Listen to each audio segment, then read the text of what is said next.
Drones are a rapidly growing business in Europe. They have many useful applications across practically all industries, and every day new uses are developed.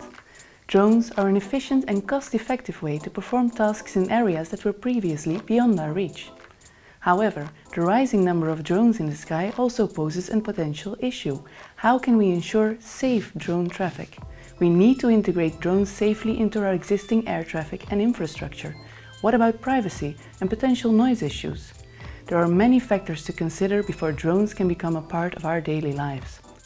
This is why CORUS gathers experts from aviation, research and academia to develop the CONOPS, a concept of operations for the development of U-Space, the European system for the integration of drones. I'm responsible for the long-term R&D activities with a special focus on the drone operations.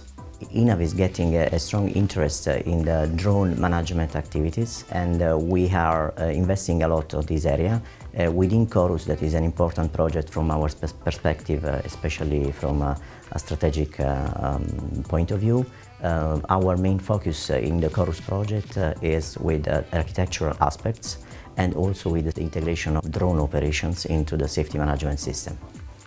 I'm the head of UTM service integration at NATS, the UK air traffic control service provider.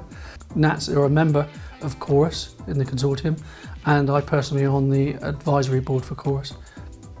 I think the workshop this week has been great to see the progress that CORUS has already made in the short time that it's been in existence, particularly with the difficult task of trying to define each of the service levels for U-Space from U1 through to U4.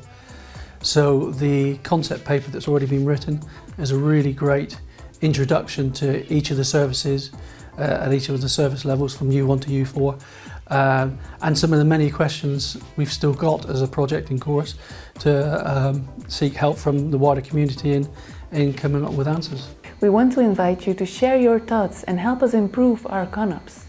Join us at the next workshop taking place in the first week of April 2019, hosted by ENAV in Italy. You can find all details on the project website.